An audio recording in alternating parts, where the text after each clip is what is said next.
Hello kids, this is Mr. Whistler with your video lesson of the day, and today we are going to be talking about westward expansion, specifically sectionalism and the Missouri Compromise. First vocab word is sectionalism, loyal to a region.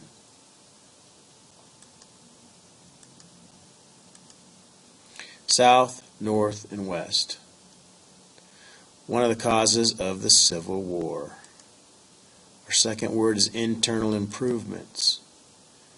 Federal, state, and privately funded projects. Building roads, canals, and railroads. These internal improvements created jobs and made the country better. All right, after the War of 1812, there was a strong feeling of national unity. Notice, we owe allegiance to no crown.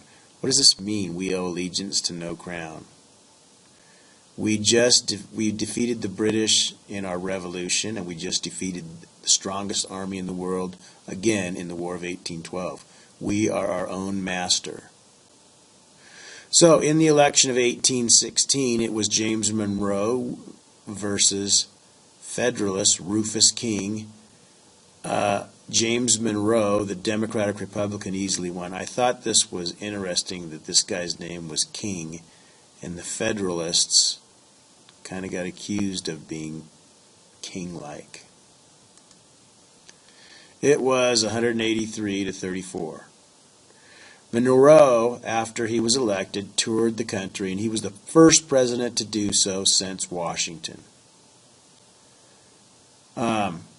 Monroe was the last founding father president, and what we mean by that is he was the last president to be an adult during the American Revolution. The next president would be John Quincy Adams, and he was a child during our revolutionary time period. So Monroe was kind of old school. He still wore breeches, knickers, in a time where men were starting to wear long pants, and he still wore the wig when men were just wearing their hair naturally. So, the election of 1816 was the last election for the Federalists. Their party collapsed and many joined the Democratic Party, so at this time there was only one party. And in the election of 1820, James Monroe of the Democratic Republicans basically ran unopposed. With the absence of any other major political parties, Monroe was elected 228 to 1. Now, the 1 was cast for John Quincy Adams to preserve the fact that George Washington would be the only president to be elected unanimously. So they just kind of threw one vote away just in honor of George Washington. Now, even though the Federalists were done as a party, the Democratic Republicans under President James Madison adopted some of their policies like tariffs, the National Bank, and internal improvements. This led to some problems.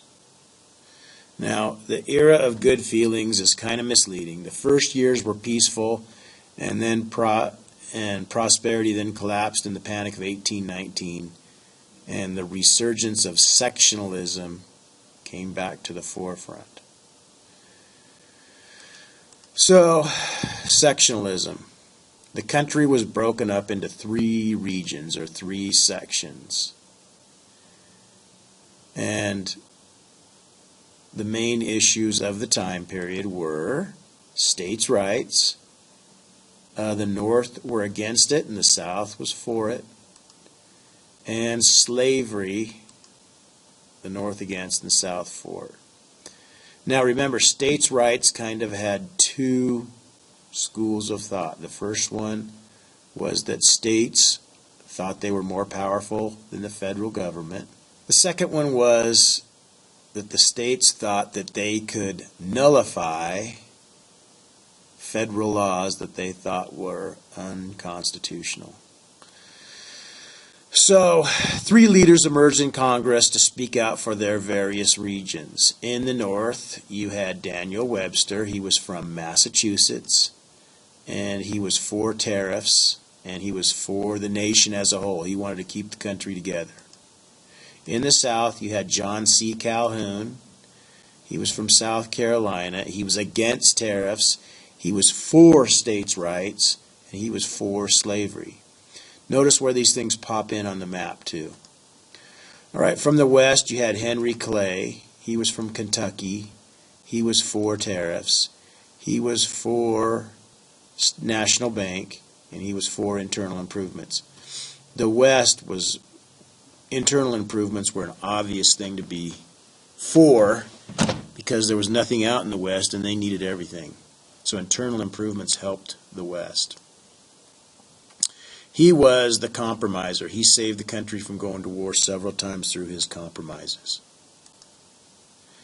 Another big issue related to slavery was the balance of power in the Senate. So the Missouri Compromise. In 1820, sectional tension became intense. There were 22 states, and 11 of them were free states, and 11 of them were slave states. Now, every time a new state entered the Union, this became a huge problem. It upset the voting balance in the Senate. So let me try to explain this. All right. There are 2 senators from each state, and right now it's 11 free states and 11 slave states. There are 22 senators from these states who always vote against slavery because they're from the North and they don't like slavery. And there are 22 senators from the South in the Senate who always vote for slavery when bills come through the Senate on this issue. Well, right now, it's 22 votes versus 22 votes. Now, it's 22 votes because there are 11 states, and each state has 2 senators. So 11 times 2 is 22, 11 times 2 is 22. So when a bill comes through there that wants to abolish slavery, all these guys are against slavery, so they want to get rid of it, so they all vote for it. There's 22 votes to get rid of slavery. Well, on this side, there's 22 votes to keep slavery. So it always runs into a tie in the Senate, and it's balanced. The voting balance in the Senate is even. Well, if another state comes in here, like Missouri, that's going to add 2 more votes. Now, if it's a slave state, it's going to add 2 more votes to these guys. If it's a free state, it's going to add 2 more votes to these guys. And it causes problems because neither side wants to be at a disadvantage when voting. So, the South wanted Missouri when it came in as a slave state. So Missouri was ready to come in the Union as a state. Well, the North wanted Missouri as a free state. It almost caused the Civil War in 1820.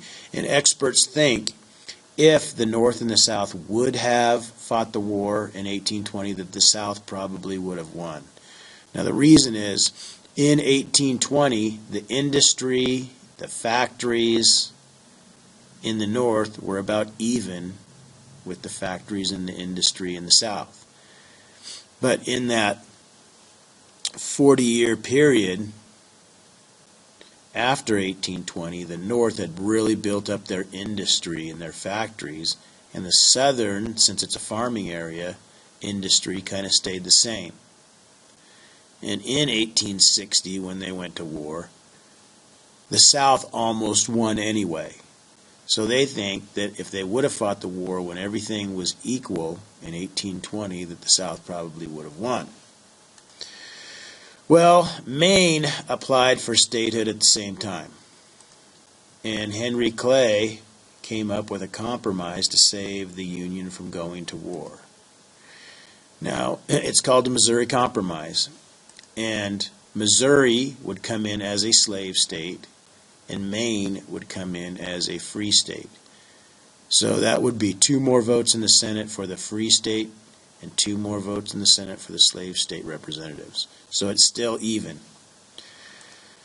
Now, this red line here is the 36-30 line, and in the future, according to the Missouri Compromise, any states that came in above this line on the map would be free. So, once again, the Missouri Compromise.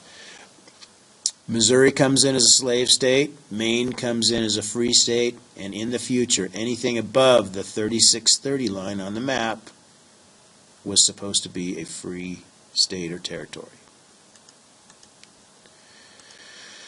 So, foreign affairs. At this time in our country, it was important that we not get involved in any wars with like Britain or Spain. We needed peace to grow and develop. We needed to establish a new relationship with the old world. And what I mean by old world is these European countries like Britain and Spain or whoever else. Well, John Quincy Adams, the Secretary of State under Monroe, worked to resolve these long-standing disputes with Britain. Now, John Quincy Adams was a one-term president, and there was a reason for that. But he was a very, very good Secretary of State. Some say he might have been the best diplomat our country ever had. Well, he did a lot of work as Secretary of State under Monroe, and he did so well that when he became president, he really didn't have any problems with other countries because he had solved them all when he was Monroe's Secretary of State. We must create a new relationship with Europe. So relations with Spain. Spain had this huge empire, and it was in the southwestern United States, Mexico, Central America, South America, Eastern Florida, and Western Florida. The U.S. claimed Western Florida, right here, was part of the Louisiana Purchase. And, well, there were some Seminole Indians that kept coming into Western Florida, which we claimed, and raiding settlers and pioneers and white people. And then after they raided and pillaged and killed, they'd run back across the border to eastern Florida where they were safe, which was Spanish territory. Well, President Monroe asked General Andrew Jackson to go stop these Indian raids. And you got to remember Jackson's personality. When he was given a job to do, he would get it done no matter what. So Jackson goes and takes care of these Indians, and he destroys 2 Seminole villages and hangs 2 Seminole chiefs. He didn't catch them all, and they ran into eastern Florida, but he didn't care. He chased them down, and as he was chasing them down, he ran into a Spanish fort over here, and the Spaniards were like, "You can't go over here," and he said, "Shut up," and he took their fort. Well, that was like attacking Spain because eastern Florida was just like it was Spain, so it was kind of an act of war. Well, he still didn't catch all of them, so he kept pursuing them deeper into Florida and ran into another Spanish fort, and they were like, "You can't come in here and do this," and he said, "Shut up," and he took that one too. And then he went off and captured the Indians and completely took care of the problem. So this was way beyond what Jackson was supposed to do, and he was probably going to be in a little bit of trouble. Well, Jackson would just said, "Well, I was just doing my job." These attacks made Spain mad, and their foreign minister, Luis Dionis, thought Jackson should be punished. Well, John C. Calhoun, the Secretary of War, agreed with him. Jackson should be court-martialed. Well, John Quincy Adams, the Secretary of State, disagreed. Adams guessed that Spain did not want a war because they saw how strong our army was when Jackson was defeating them. And he was right. So, since the raid demonstrated the U.S. military strength, Spain wanted nothing to do with fighting the United States. So Spain was having enough problems with controlling their massive territory, so they just decided to let it go. So Adams and Onis hashed out a little treaty over this issue in 1818, and Spain turned over western Florida along with eastern Florida. So they basically gave us Florida. They gave us the Oregon Territory, which was a big territory up in the northwest. And we agreed to pay Spain $5 million and give up all claims to Texas. So it was a pretty good deal. We finally got what we wanted in Florida. So now Florida is now American territory. So the Monroe Doctrine. Spain asked for help from other countries to help fight against revolutionary forces. And they made this quadruple alliance with France, Russia, Austria, and Prussia, which is like Germany. Well, we didn't like this, and we didn't want any more problems with European countries, and so we wanted them to stay away. So we came up with the Monroe Doctrine, and actually John Quincy Adams wrote it, but since Monroe was president, he got credit for it. And we said we will recognize anybody who's already here in North or South America. We will recognize existing powers, but we will oppose anybody else new that tries to start colonies over here. Nobody else from Europe is coming over here and going to start colonies. So this Monroe Doctrine is still our policy today. So it's a pretty big deal.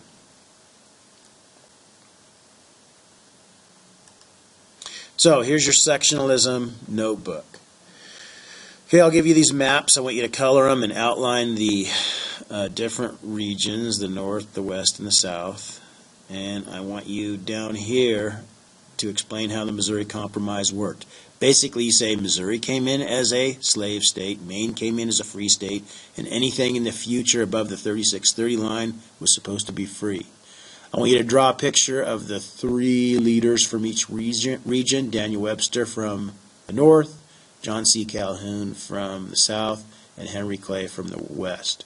I'm looking forward to seeing your pictures of these guys. And then I want you to fill in this chart which shows who is for and who is against each issue of the time. Well, that's it, kids, for sectionalism, and finish up your note taker and your notebook, and have a great day.